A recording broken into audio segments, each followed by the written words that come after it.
people always say, so come on, Jason, tell me what's your best moment, your most professional moment. I just stop everyone there. I say, how do you measure success? I mean, I measure success by the fact that my kids still want to hang out with me and I'm 56 and they're in their mid-20s. That's success to me.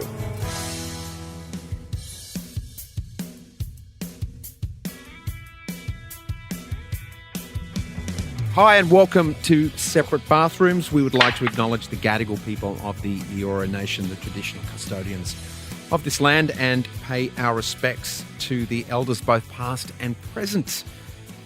I'm Cam Daddo, on my Pat Malone with you. I'm really excited to speak with a fellow who I met close to 40 years ago.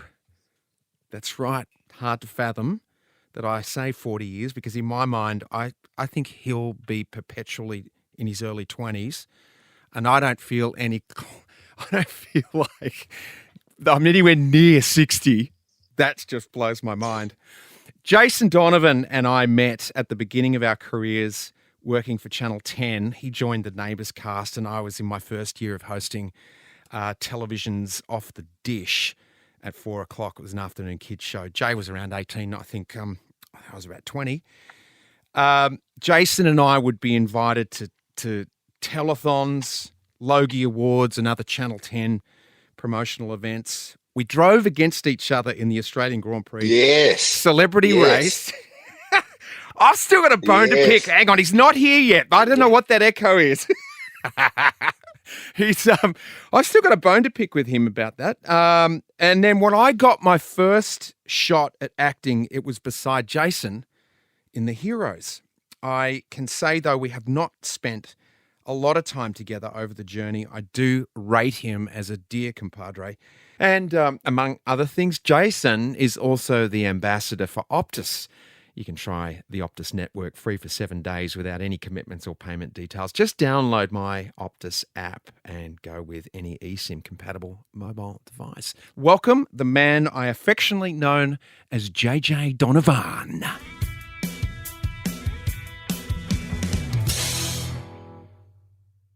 Hey, Cam. Hey, lovely buddy. To see you. So tell me, what is the?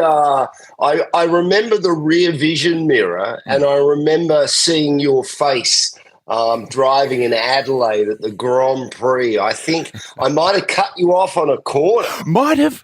You might have cut me off on the corner. You did on the last turn, on the final turn of the fifth lap.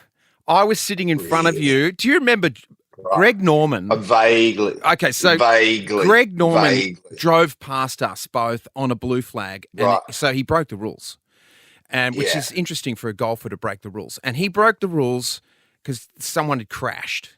And then suddenly you're behind me and I'm like, oh, my God. And you were edging me and you got the front of your car and you nudged my rear corner panel and you pushed me off.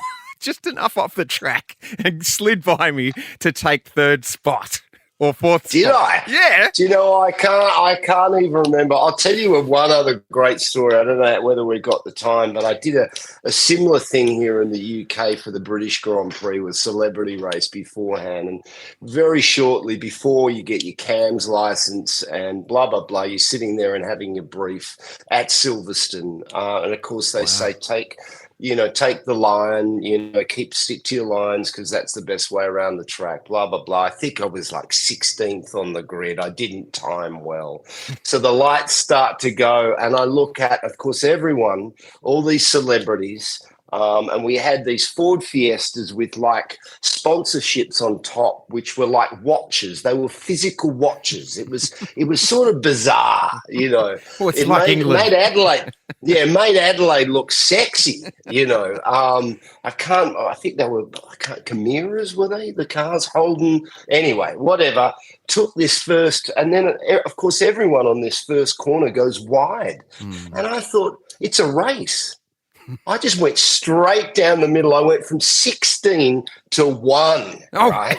I couldn't believe my life. Everybody was playing by the rules, and I thought, it's a race. You get into the corner as quick as you could, but at the back of the Silverstone at the straight, unfortunately, I had a particular watch that wasn't wind friendly. So I was putting my foot down, and it was acting as a sail against me. And I think I ended up in the same position on the grid as I did when I started. But look, I apologise, Cam. It obviously reverberates very strong in your memory, because you can even remember the positions. I forget most things these days. days, mate, but I do remember random facts and random things. Right, and same here. It's quite bizarre. Hey, where are you? Where have we found you? I'm in London. I'm at my home in London. Yep. Lived here for on and off for 30 years. Yeah. Notting Hill, West London. Don't really always say that, but that's where I am. And wife, kids? Wife, kids, and I've been married since my 40th birthday in Bali. I have 3 kids: Gemma, 24, Zach, 23, and Molly, 13. Yeah. And I'm still here, mate. You are telling still showbiz stories. Telling showbiz stories. It's amazing. So when you first started, I mean, you started, I think it was Skyways, wasn't it, the TV show? It was. And your dad, Terry, was an actor. Yeah. How did your upbringing shape this artistic journey that you've been on all these years? Well, it shaped everything. I was brought up by my dad. My parents split when I was quite young. Interestingly, my father got custody of me. And I guess I spent the sort of the 70s, on sets, with my dad, because we didn't really have, other than my grandmother, my father's mother didn't have sort of help. So I would be picked up by my dad, in full cop shop costume and makeup, with a gun holstered to dad's side of his chest, as he was in between filming. Yeah, I guess, like a lot of people, you tend to follow in your parents' footsteps in some ways. Some don't. I mean, I've heard this nepo baby thing. I just ignore it completely. I think it's sort of aligned to celebrity and social media. People trying to find tags to sort of lock on to. I know one thing. I had a passion for performing, and I had a passion for my craft, and I say that to my kids these days. I say, Gemma is an actress. Keep your eye on the craft, and you won't go wrong. You'll always. Fame was a complete default position. It was not the intention. Neighbours was, that moment, but Neighbours to me was an acting job, not an opportunity to become famous. Yeah. I think that's the pitfall that a lot of people have today. If they're after they head into the career to be famous, you won't probably last as long as if you're heading into your career as an actor to tell stories and to be in the story and to do that. It's a better chance at it, isn't it? Yeah, and it's it's an interesting ride. But my passion is performing, and music became another aspect to that, which sort of was never really planned. It just sort of happened that I discovered, my love for songs particularly, and what music can do, and how it can put you in a time and a place. Yeah, absolutely. And it's that completely screwed with my intention of becoming an actor. It sort of took me in a different direction. You mentioned Neighbours before. I'm gathering you would consider Neighbours as your big break. Yeah. Yeah. Okay. Yep. So, Yep. what was your experience like on Neighbours, and more so probably the recognition that followed? I know you weren't in it for fame; you were in it for being an actor and playing that part. But how was that for you? Back in the 80s, I mean, I'd have to, my memory, look, it changed my life, Neighbours was an extremely unique happening, in Australia and around the world, this, TV show. I mean, for a long time, Australians were seen as this sort of outpost, Crocodile Dundee, sort of laconic comic type of country where prawns are thrown on barbies. Neighbours came along and showed suburbia Australia. Yeah. And it showed a different type of Australia. And it was driven particularly by the youth, and not to undermine the older cast members, of course, but it was underscored, I think, by a younger cast. It was a different scene. Look, it changed my life, Cam, we all know now television is in a different place, in those days, growing up in Melbourne, you had Channel O, Channel 9 and Channel 7 and Channel 2, that's it. Yeah. Now it's a different world. So, when 20 million people are watching you, they're buying into your your personality, your character. It's a very powerful platform in which to do things. Yeah. And notwithstanding, look, I think for Jan Ross, who cast Neighbours, got it in a unique way. I don't think she would ever intend it. She got a bunch of actors together who'd had a bit of experience and were just about to go off, as we'd say. Yeah, do you know what I mean? Absolutely. I think Kylie, myself, Guy, we'd all had a little bit of experience beforehand. There was a bit of pedigree there, and it just Neighbours came along and was the right time at the right place. I've got to say, mate, I don't believe in luck. I think you create your own luck in life, but timing in life is everything. That's there was the nuts and bolts. Yeah, I remember, because I didn't aspire to getting into the business. I just said yes. There was just, people would just go, "You want to try this?" Yes, I'll be there. And sort of 2 years later, after saying my first yes, after being thrown out of university, I end up hosting a TV show. And then, do you want to do it? Do you want to be an actor? Yes, I'll do that. I'm never aspired to it. And then here's you and I on the set of The Heroes in Cairns, working together with John Hargraves, John Bache, Johnny Hewitt, a lot of Johns there. And so that was the first for me. And like I said, the Grand Prix, we got to do that. There was Logies. Yeah. I don't know if you remember when we were doing The Heroes, there was a lot of practical jokes going around. Yes. Yes. Set. It was really good fun. And was that your first miniseries too? That was your first departure out of Neighbours, wasn't it? Yeah, I think it was. Yeah. Well, it was, in terms of doing something completely different. I mean, I'd had, obviously, TV experience before Neighbours, but one is always trying to find, there's a complacency with success. You want to mix things up a little bit and change it a bit, and The Heroes was an opportunity to stick on brand with Channel 10. Yeah. So there was a good they were sharp, and we got to work together. I think who was Paul? Was it Paul Rees? Yes, it was. Who was the lead?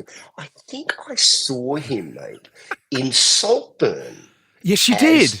Yes, you did. As the butler. Yes, right. I was sitting there the other day with a bottle of red. And I watched Saltburn, and I was completely, I don't have an appetite for, I really like to be on point with watching television or movies. I've got to really like. So that's why I tend to go to films, because I know the actors. I get a sense of where I'm not going to be wasting 2 hours of my time. And I watched Saltburn, and I was completely blown away. And then Paul Reese, there he was, as the sort of, where do I know that guy from? yeah, it was bizarre, man. Isn't Bizarre. it Wow. fantastic how people can do that, or actors can do that? You think about, I Mm, often find I'll go, where's that person? And suddenly they'll turn up on a movie, or yeah, on a yeah. TV show. And it's like, oh, that's where they are.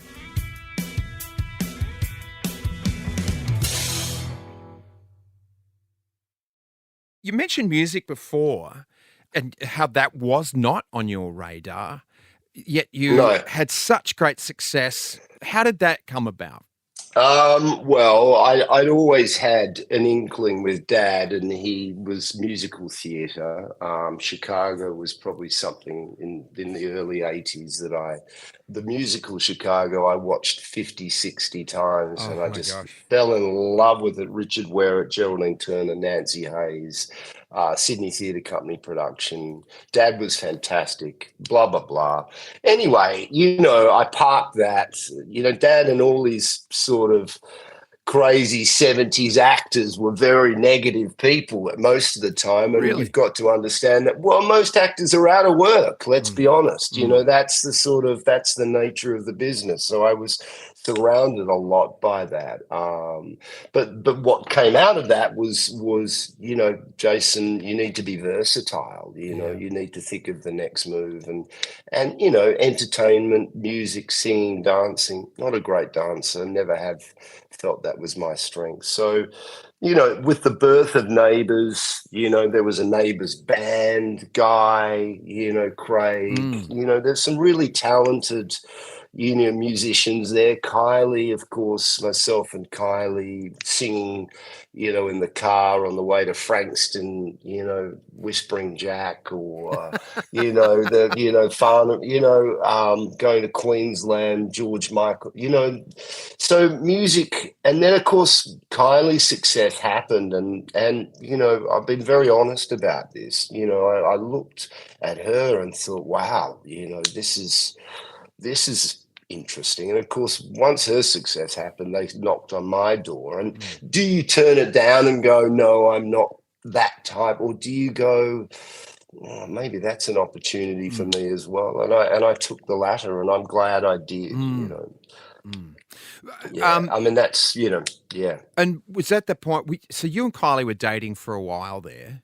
Mm-hmm. Was that was she in having musical success during that time, or did that come afterwards? Absolutely. Yeah, absolutely. right. Yeah. Right. Yeah. Right. That was 1988, 89 was my sort of year.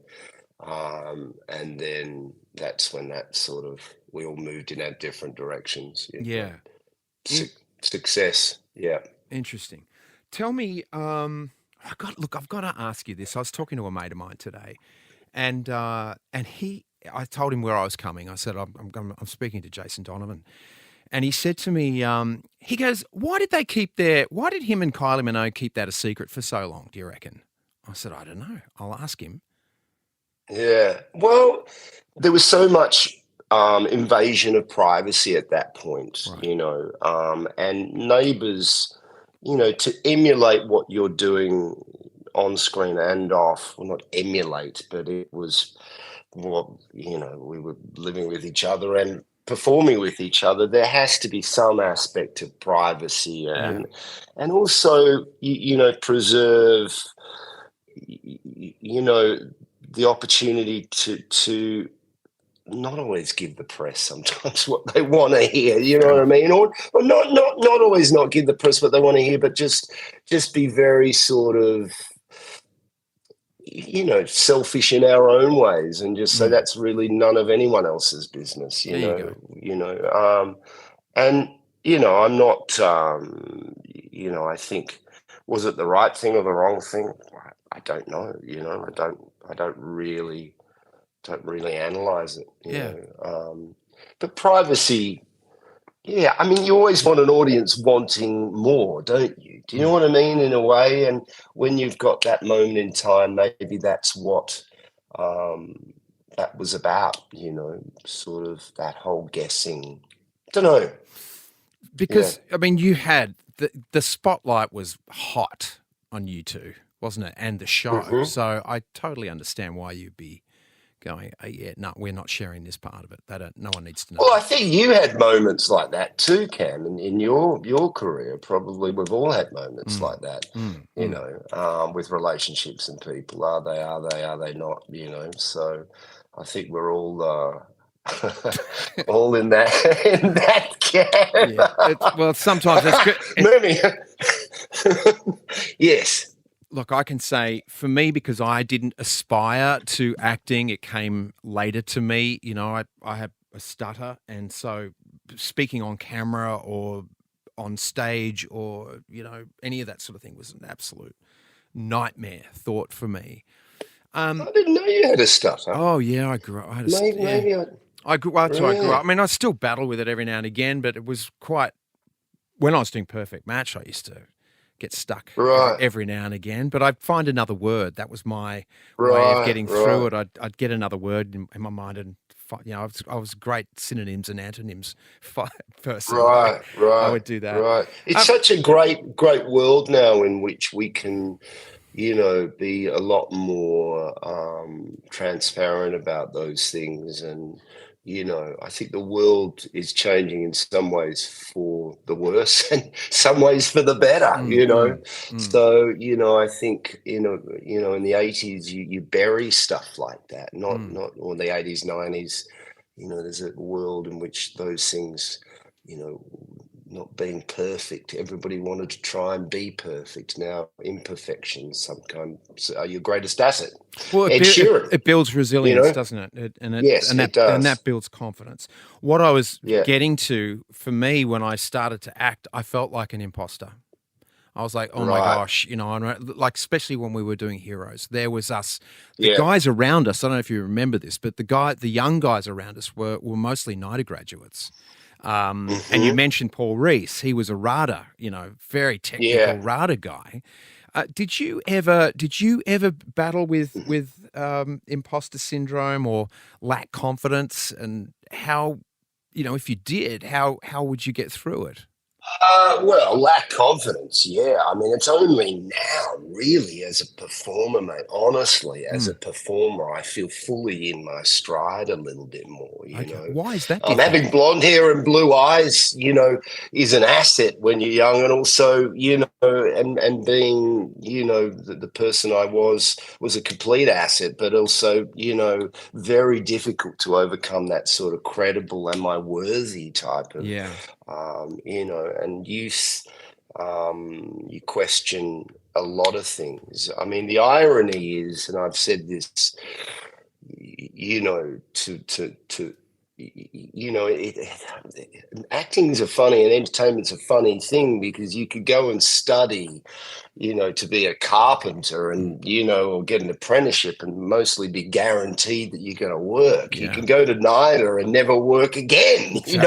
Yeah. if you're not the right shape or so, and a lot of, I mean, I guess even in the music industry, people coming from a soap, is that the right way? Well, Johnny Depp was in 21 Jump Street, mate. Harry Styles was in One Direction on X Factor. So, Mm, mm, if you're going to, the landscape of how we produce longevity, I guess, is the key word here. mm. It comes down to hard working through those anxieties and self-doubts, constantly working on your craft Mm. and making sure that when the timing is right, you're prepared.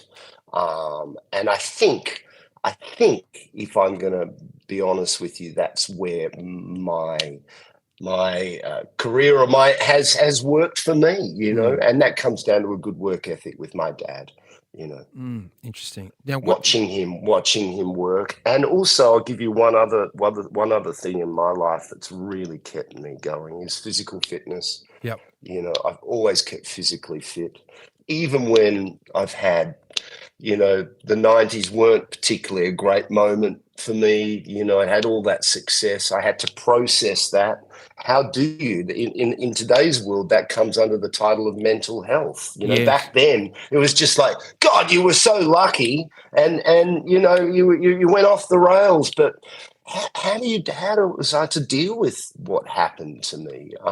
But I kept fit, and the fitness got me through the other side. And when I got through the other side, I've never looked back and never been stronger. Yeah. I mean, it's well documented. And now I'm just crying like a complete mess. Okay, so what do you do for your mental health today? I still keep fit, man. I'm doing a lot of ice baths at the moment. Are you? Okay. Yeah. I do a lot of ice baths. We're in the UK at the moment. We're in that sort of mad or autumn where the clocks are about to go back and the temperature's dropping. A lovely time of the year, beautiful light. But what do I do to keep mental health? Have you done therapy? Have you been into therapy? Never really done therapy. I'm gonna say I've talked to so many journalists over the years, mate, and sat down. Oh dear, no, man, that's not therapy. And more normally had some sort of article written about me to go, oh, okay, this is where I'm happiest, and this is where I'm unhappy, and this is where I get a score out of 10. No, I certainly. I think I might have touched on therapy for a while, but it's not been a major part of my physical fitness, 100%. Okay. When I go for a run, when I go in an ice bath, when I go and swim, when I go riding through London, or when I'm in Sydney or Melbourne, if I'm going down the beach in the morning and I do my laps, I stretch, I feel fantastic. If when I try and avoid alcohol these days a bit because it gives me anxiety. Except when you're watching Saltburn. Except when I'm watching Saltburn. And that gives you heartburn. And I'm popping Nexum tablets, anti-reflux. Where are you finding reflux?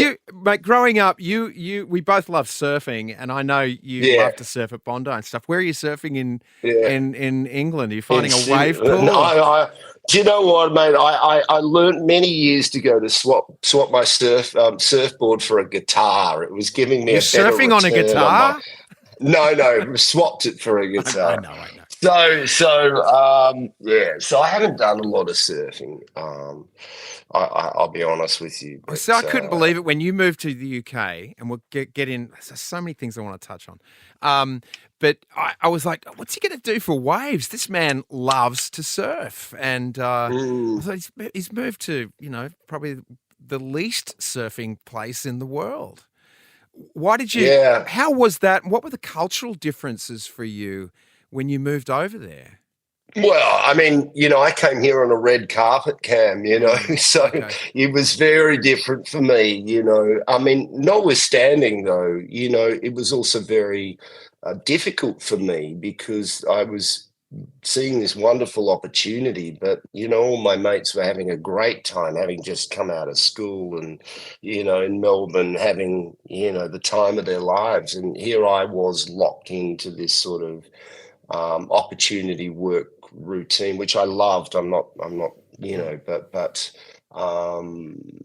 London sort of changed for me when I started to have a bit more of a good time, I suppose, and have a drink and just enjoy my friends. And it's a great city, it's a great city. And when you're on a roll, in this town, like I was, and also I'm from Melbourne, Melbourne, London. Quite similar. Had I been from Sydney, yeah, I think in a way there's certain parallels. It's a big Sunday afternoon roast, lots of reading and lots of newspapers, and that sort of world sort of got into my skin a little bit. And subsequently, even now, I tend to We've got a place out of town, so the English countryside is incredible. It's incredible. The history in this part of the world. Amazing. Yeah.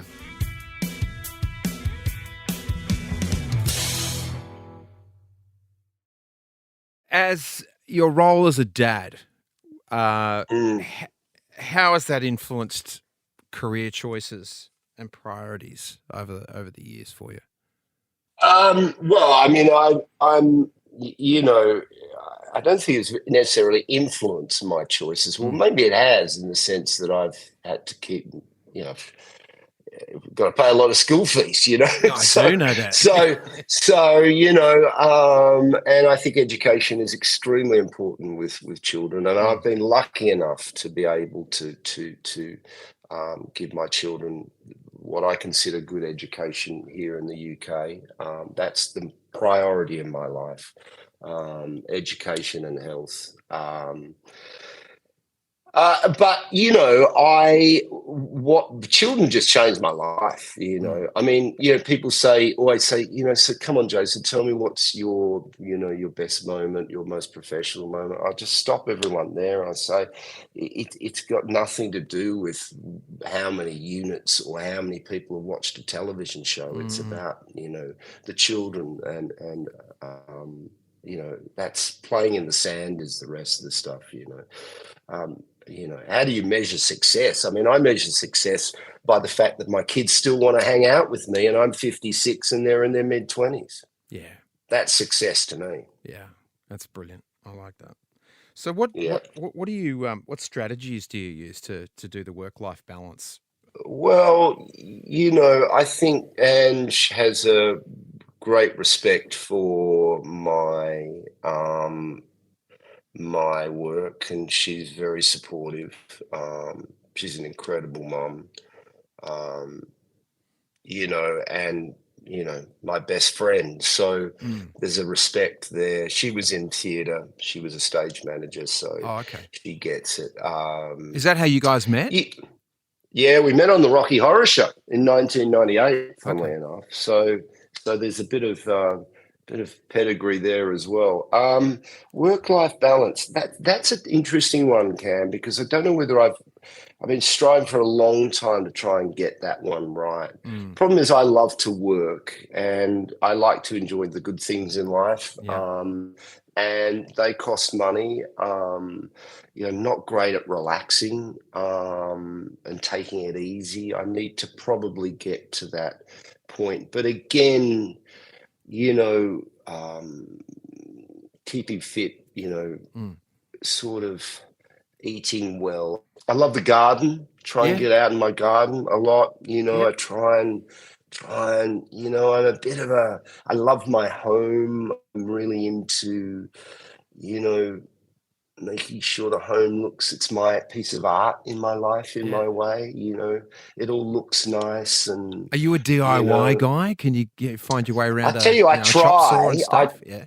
I try, but my patience is not great, and I really try, but I'm always doing things too quick, doing things too quick. So it never works out. So it's better to pay for the professionals. What do you think? I know this is a hard question when I say, what is the most? But tell me, what do you think are the most memorable lessons, just one or two, that you've learnt throughout your career? The one that comes to mind instantly, and it's a quote I heard recently, and I've told it to a couple of companies that I've worked with, meaning I'm normally the old bastard these days, right? Yeah. I'm normally the old guy when I go into these shows, and for some reason, by default, musical theatre has become my sort of bread and butter, and maybe it's because of the acting and the singing.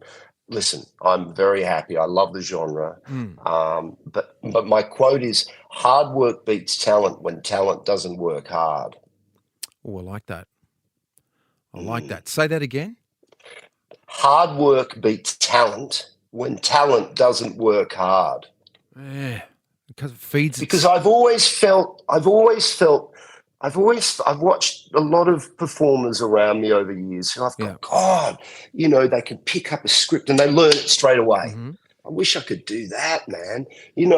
I've watched singers who just naturally look always relaxed, because singing is about, the best way to sing is just when you're just free, Yeah. and I felt like I've always had to strive, for that. And I feel, as I mentioned in the start of this, that it's sort of paying off. That hard work is starting to pay off a little bit. That doing, working at something every day, working at something every day. That suddenly these kids that are coming in, and young adults that are looking towards you as, for not inspiration, but certainly as a role model, I suppose. But yes, hard work. Hard work beats everything. It's like it does. have you ever worked with a fella called Larry Moss? Do you know who Larry Moss is? No. He's an American director, script. Basically helps people like Leo DiCaprio break down a script. He's incredible. Right. And he would always say to me, the red carpet is dirty, Cameron. The red carpet is dirty. Do your work. And it was just all about that. If you do the work, everything just takes care of itself. And that's with parenting. That's with, I think, marriage, friendships, everything. Importantly, you've got to put the work in. I think it's and repetition. In what we do, mate, is really interesting, because with repetition, even if you're not necessarily, it's only recently I've become a big reader. I was never a big reader, but with repetition, the text starts to have different ways, different interpretations. Yes. Songs start to have different pauses, different breath moments. Repetition is, and I've heard Pacino talk about this a bit. Repetition brings text, music to life. Yeah. And it can seem boring to a lot of people, particularly in the social media world, where everything's quick. Quick. Yeah. Got to keep working at it, mate. Do you remember the conversation we had? It was probably back in 2015, around there, when I spoke to you about playing the captain in Sound of Music. I do. Okay, so there was something that you said to me, and also it was said to me by the director. He said, look, if you tell the truth every night with this part, it will be different. Every night, just stay in the moment. And I have to tell you, because listener, Jason I was in Los Angeles getting ready for the role, and I knew Jay had played it, so we spoke on the phone, and that was really helpful to me, that conversation that we had, and I had such a great time. So thank you for that. That's all right. That's all right. Yeah. Well, we didn't. Our paths haven't crossed a lot, Cam. But I'm, looking and speaking to you now, it feels like we are definitely, connected more than we need to be connected more. Yes. Well, you know what? Someone says to me, they go, "What's your greatest role? What's your greatest success?" I go, "I think it's being in the business and working for 4 decades," and I can see that with you too. And how do you measure success, mate? Some people find getting out of bed in the morning very difficult. Some people are fighting cancer. Some people are trying to earn $1 million more than they earned last week. How do you measure what's successful in life? How many bedrooms in a house do you really need? How many boats can you ski behind? I mean, you just you only, you know what I mean. And possessions are wonderful, but it's all pretty meaningless. If you don't have your health and your friends and your family, to be able to give it all meaning, then, and it's all cliche. It's all been done before. It's all been said before, but it's the brothers and fathers and mothers and sisters from a different generation were right. They were right. One last question. What's something about you that your fans might be surprised to learn? I think they know most of me. No, they don't. They don't. You've been pretty quiet. Yeah. What's something? Yeah. No, I'm a bit.